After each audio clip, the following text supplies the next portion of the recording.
Assalamualaikum warahmatullahi wabarakatuh.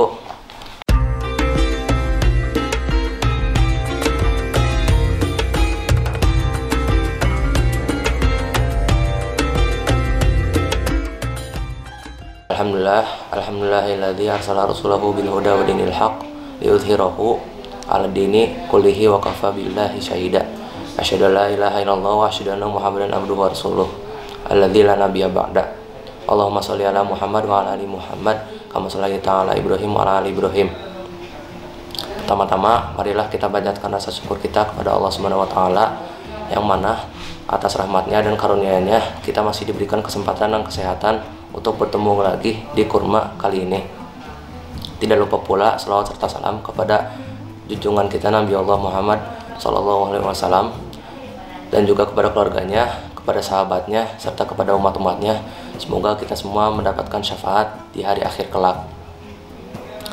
Bagaimana kabar sahabat-sahabat selamat sekalian? Semoga kalian semua masih sehat selalu dan masih diberikan kesempatan serta juga masih menyimak Kultum ini dalam keadaan yang terbaik. Tidak lupa pula kita harus menahan godaan dan juga hawa nafsu pada saat kita menjalankan ibadah saum ini. Karena yang dihitung itu tidak hanya puasa pada saat bulan Ramadan, tetapi juga bagaimana kita mengoptimalkan hari-hari kita agar kita dapat meningkatkan ketakwaan kita. Berbicara tentang bulan Ramadan, apa itu bulan Ramadan?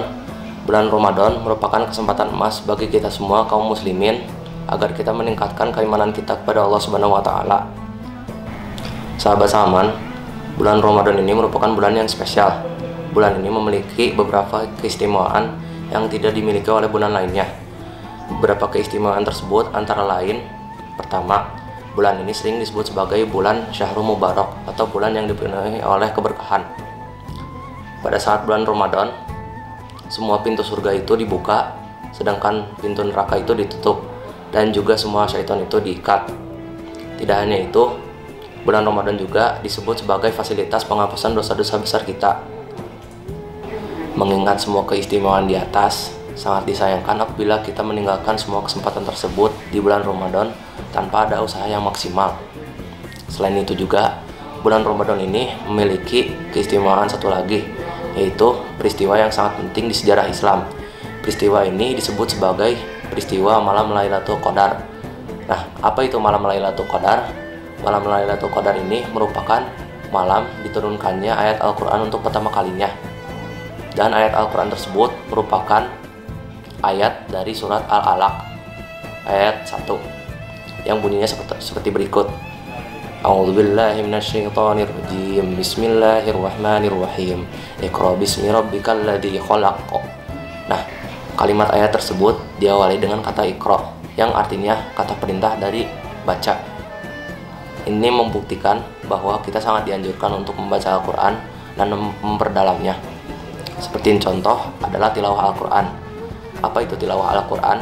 Pertama, tilawah itu memiliki 3 makna, yaitu membaca, memahami, dan mengamalkannya.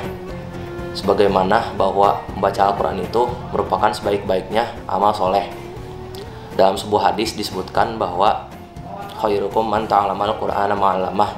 Artinya, sebaik-baiknya kalian adalah orang yang belajar Al-Quran dan mengajarkannya. Berikut adalah beberapa keutamaan yang terdapat pada saat membaca Al-Quran. Yang ke-1, Al-Quran sebagai kalamullah. Al-Quran disebut sebagai kitab yang mubarak atau kitab yang dipenuhi oleh keberkahan. Kitab ini menunjukkan jalan yang lurus tanpa ada kebatilan satupun. Kedua, Al-Quran itu merupakan sebaik-baiknya amal soleh. Ketiga, Al-Quran ini merupakan penyelamat kita di akhir-akhir kelak nanti. Lalu keempat, penyebab terangkatnya derajat suatu kaum. Dan yang terakhir, turunnya rahmah dan sakinah. Nah, saya punya nih beberapa tips agar semangat dalam membaca Al-Quran. Pertama, kita ini dianjurkan untuk mengambil wudhu sebelum kita membaca Al-Quran, memakai pakaian yang bersih, dan setelah itu apabila dibutuhkan pasang murotal Al-Quran agar kita membaca Al-Quran tidak perlu sendiri. Mungkin ada nih beberapa dari sahabat-sahabat Salman yang terhalang sama jadwal-jadwal yang berhubungan dengan duniawi.